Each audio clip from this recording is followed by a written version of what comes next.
It is the Raw Wrap Up. I'm Mike Sorg at Sorgatron on the Twitters. We're ready to get in this part of the Wrestling Mayhem Show at WrestlingMayhemShow.com, live from the Ivory Towers here at the Mayhem Studios, which will be relocated in the future. But with me on the line, also from Greater Pittsburgh area, is the Rizz. Hi, Sorg. Hey, glad that you joined me here this week. What's that? Is all you got? All I got for you today. Well, hopefully you got a lot of commentary about Raw tonight. Of course, coming off of Payback, we had a lot going on around that. A lot of setup for Extreme Rules. A lot of payback from Payback, right? Yeah. Ah. That's a good one, Sorg. But yeah, I mean, they're setting up for Extreme Rules right away. Well, we do only have 3 weeks away. Yeah. 3, really? Yeah, wow. Yeah. I guess so. Normally we have, like, for the minor pay-per-views, like Payback or Extreme Rules, there's only, like, 2 matches made the week of the pay-per-view. They have to struggle to get there. But now we have... It seems like we're getting some, repeats and some other stuff with it. Like Jericho and Ambrose looks like they're about to do it again. Yeah, but I like because I never liked that Extreme Rules. I like their story, though. I never liked that Extreme Rules was right after WrestleMania, right? Because it felt like we did WrestleMania, and now we have to go extreme, especially when you have a show that has like Hell in a Cell on it, right? I like that Payback is kind of like this, like, here's kind of the direction we're going, and they're the buffer zone. Yeah, it's the buffer zone, and then you get to Extreme Rules. Like I looked at every match of the Payback, was like, oh, that's gonna be an even better match of Extreme Rules. I want to see how they get there. I expect Extreme Rules to look very, very, very much like Payback as it is already, just with all the added stipulations and see what kind of fun they can have with that. So no, I'm completely. I do like how the extreme stipulation for the women's match is just Ric Flair not being there. What's a submission match? Oh, it is a submission match? It is a submission match. Oh, okay. But the added stipulation of Ric Flair's not going to be there as well. I know you're distracted. Every time you see Ric Flair, you think of that scene from Camp WWE of him with the bear. Twice. Yes. Twice. It's twice. So much more. There's a notification today. But anyways, tonight, like you say, a lot of setup for that stuff. Yes. I have a couple big kind of surprises from tonight. The Battle Royal was one of the most interesting Battle Royals ever. I feel like I said that last time they had a Battle Royal like 2 or 3 months ago, but there was a lot going on in it. You didn't really know who was going to win going out. It wasn't even one of the guys that got their own entrances, I'm like, oh God, please not Sheamus.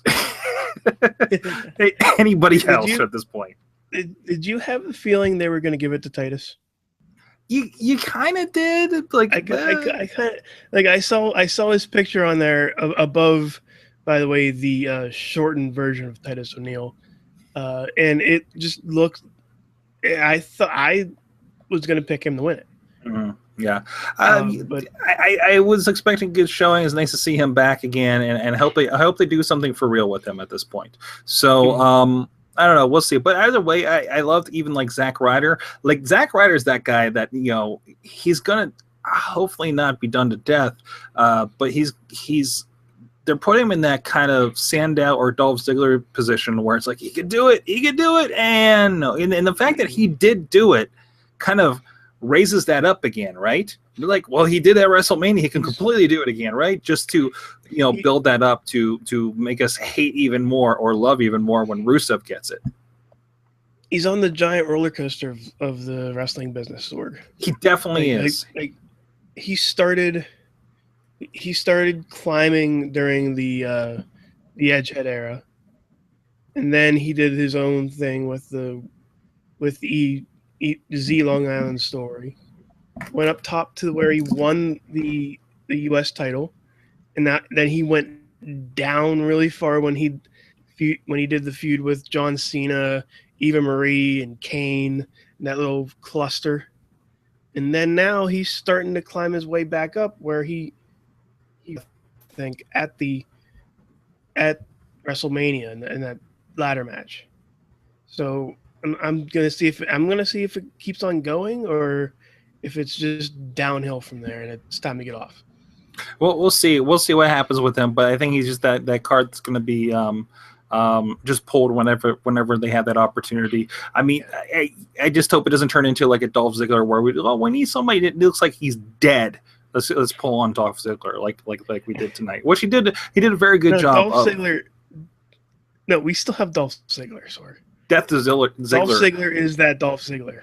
Man, he does the best ragdoll when being beat up and then thrown out of the ring. I mean, if he has to, like, that's why he's got a job, because he's like, if you want somebody like a Baron Corbin to look like they absolutely murders somebody in a ring, Dolph Ziggler is the guy to do it. Yeah, that's right. That's why he's there, Sorg. I mean, go ahead. It's the image of the dirty blonde hair, just like head bobbing everywhere, like just that messiness that happens to it. Shawn Michaels always talks about him copying his style, but you know, Shawn Michaels was really good about making it look like he just absolutely murdered him too. But at some point, he came back around, right, and got some wins. I mean, that you can't just have this. I don't know. Either way, but hey, the guy's getting a job doing what he's good at, which is playing dead. So good for him. No, I'm a fan of Dolph Ziggler, seriously though, but it just seems like that's all there is with him anymore. What's been done with him, I guess, you know. But anyways, a lot more happened on this show. Like I said, the Battle Royal. Mitch, R.I.P. One love, Mitch. One love. I love how he just names random objects around him. And so naming the plant Mitch. It's so you can have an emotional attachment with this object, so when the inevitable happens, you can continue a feud with Papa Francesca with Papa Jericho. I'm interested to see where this goes. Okay. Like they gave Dean Ambrose life with this one. I'm sad the asylum's going away. I am sad. I hope it comes back. Yeah. I hope it just probably will. Maybe Shane will come back next week and reestablish it, and then Jericho will come back with Steph the next week, and it'll be back and forth, and to the point where like maybe it'll turn in like the Intercontinental Championship where they just have to share it. Yeah. Sorry, again, watching that portion of the China collection. Like every week's just 1 week of different shows. Yeah, exactly. Like sometimes one of them can like trade it in for Miz TV or something like. There you go. There you go. Miz TV just kind of gets rolled in there. That's okay. Yeah. That's okay. What was this about Maurice not speaking? Everybody was like surprised when she spoke on the mic. She's been speaking like almost every Miz TV. Is this just happening on SmackDown? Am I like, is that why I'm the only one that notices this? What, the Maurice was talking? Yeah, Maurice is allowed to talk. Yeah, she was talking. I don't know. I just didn't know where that thread from Twitter came from. Yeah. So, anyways, it's because she's French, Sorg, and she talks funny. Because French people talk funny. Right. Six-man tag. Moving on. 6-man tag to end the show tonight. One of the more exciting 6-man tag thrown together things I think we've had for a while. One, it was a new combination. It's with these guys. It's with the rest of Can We Say Bullet Club together. And actually, no, Sorg, you cannot. No, the club. It is the Friends from Japan. Friends from Japan Club. The FFJ. C, the FFJC. Yes. I don't know. I'm still stuck on that. I'm trying to remember that so I can write it down. Honestly, it was one of the better pay-per-views. One of the better main events I've seen with Roman Reigns in it. I give him shit, but this is the Roman Reigns we actually want to see, right? Like just the crazy, you touched my cousins, I'm gonna beat your ass. Man, Roman there's a Reigns. you don't F with my family vibe thing going on there. That was really cool at the end. Yeah. No, yeah, that is the Reigns you want to see on the Warpath one, and I think even we had a lot of great stuff from Reigns on the pay-per-view of Payback, and what this turns into like heel Reigns, or I think we're going again kind of this gray area. It doesn't really matter. You just cheer for whichever one of them you want to, and in Chicago it's going to be AJ Styles. It's like like early ROH. They didn't have like the typical face and heels, and they're starting to do that early day ROH type feel where they have you do whatever the hell you want. We're gonna push you in a certain direction, but it's okay if you don't want to. And it can change from arena. They're used to that. WWE is used to that with John Cena all these years, so they're not shy to say, I don't care if you're booing this guy that we're putting on top and selling merch, because there's this weird anomaly that happens when everybody in the arena is booing them because it's fun to boo them, but half of them are wearing the t-shirts. So we win. And even I thought I noted when, and I can't recall the reaction this evening, but I recall there being a lot of cheers when Reigns won the match last night. Finally, maybe everybody's just happy they could go home. I don't know, but because there was a lot going on there. But still, I think, and of course, Usos are definitely a fan favorites. But then we have somebody with the coolness factor that the kids can chant for the Samoan not SWAT team, kid friendly SWAT team, but us cool kids can chant for the AJ Styles. We know it's called the Bullet Club for real guys, kind of thing. And although Bradshaw did say the club's back together or something like that tonight. Yeah. So I just want to point that out. So there's definitely references going on, and actually they're hinting. Yeah, they're still doing that, and of course even more so in Edge and Christian in recent weeks as well. All right. Anything they else? are allowed to say it. They are allowed to say it. They can say it. They just can't sell merch or whatever. Although that. I do have just a strange. This was a strange Raw because was it strange? I mean, I thought it was a fun Raw. I thought it was a fun night. Sorg, who were the winners today on Raw? Who are the winners of matches? Yes, of matches. R-Truth and Tyler Breeze. Oh my, I forgot about that. By the way, some of the most fun stuff I've seen in a while. And Emma. Yeah, Emma won one. Yes, and it wasn't on a Superstars or anything. All three of them won on Raw. And it was strange. Like I'm happy for Tyler Breeze to finally get a win in 2016. And it's sad that you see Tyler Breeze and he was having the matches he was having in NXT to come up, and he's just kind of plays a no character again, kind of job security a little bit, but you kind of wish they did have him have a go at Intercontinental or IC title, or I'm sorry, Intercontinental or US title kind of thing. Maybe he will eventually, but there's a lot that feels big, and there are, unfortunately for Tyler, more established, more interesting people in your Zanes and Owenses and Cesaros that definitely deserve it. So I think he's got to earn his keep a little bit before he gets that far. I think, I mean, I enjoyed, like you said, I enjoyed the comedy factor with Goldust and Fandango. And that's what keeps R-Truth and Goldust employed at the on or near 50 years old they are in the wrestling business. Holy crap!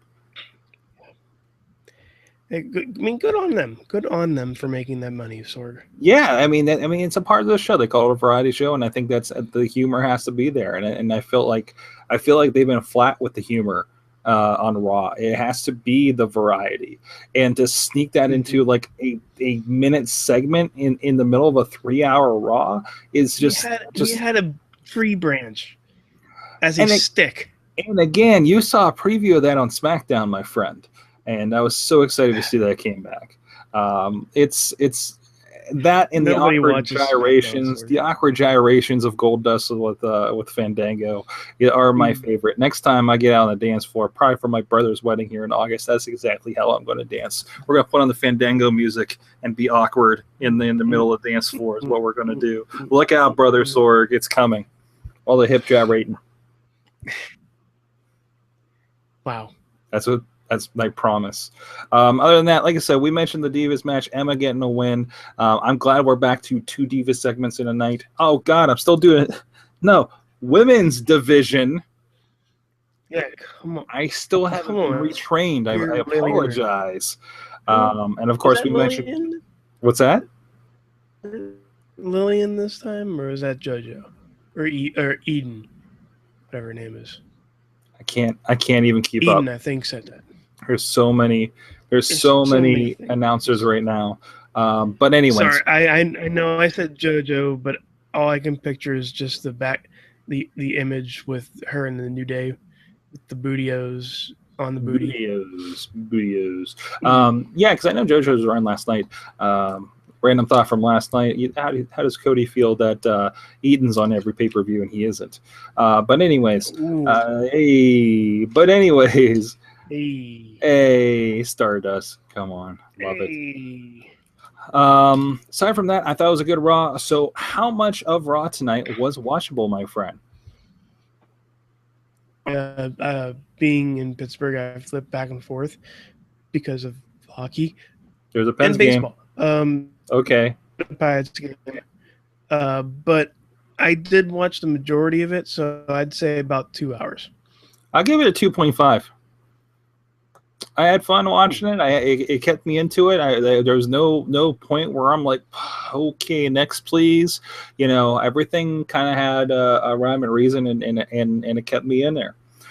So I'm giving it 2.5 hours. So please, everybody, let us know out there on Twitter. Hit us up at Mayhem Show if you're listening to us live or afterwards.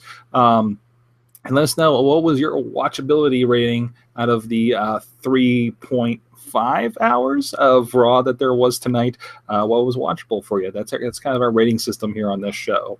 And of course, check out Wrestling Mayhem Show, WrestlingMayhemShow.com. We're here at 8 p.m. We're going to have BC Steele. He's the manager for one Chris LaRusso and the International Wrestling Cartel. He has his own podcast as well. We'll probably talk about that and so much more wrestling action. I'm actually got an interview at 4 p.m. Eastern. If you guys watch for the stream link at live.wrestlingmayhemshow.com, I'm going to be talking with Les Thatcher, the legendary Les Thatcher. Going to be talking about training camps and everything for Indie Mayhem Show. We'll probably, we might replay it later if you guys are in the chat room and demanding it. We'll see what happens there. And, geez, what else is happening? Of course, you guys with the midweek wars later in the week on Thursday. I know Ring of Honor has been really bad about hosting their show for you guys to catch up, but still been keeping up with the rest of them. It's all Japan stuff. That's fine. You know, it's not like it's anything new, but I enjoyed it. Actually, I enjoyed the one that's been up there from Japan. So I definitely recommend people checking it out. Rizz, what's going on with you? Yes. Rizz plays games. I might be going on Twitch later, so you might check me out sometime this week on Twitch. I'm going to be testing some stuff out, making sure I can do things on Twitch. Keep on looking at this, at the camera that you bought for me, Sorg. I'm right here. There it is. Follow me on the Twitch. Follow me on YouTube. Follow me on the Twilks. Whatever. I'll be the guy with the cat picture. And I'm at Sorgatron on the Twitter, sorgatronmedia.com, including the new one with Sawtooth Willie. Had some fun with Facebook Live last week, and it's on there right now as the latest episode. How did we incorporate Facebook Live into an episode of Sawtooth Willie? Check it out. I think you'll be surprised. I don't know. Maybe it'll be fun. Maybe it'll be entertaining. We're experimenting a lot here. Thanks so much for the Riz. I'm Sorg. Keep it raw. We'll see you next time.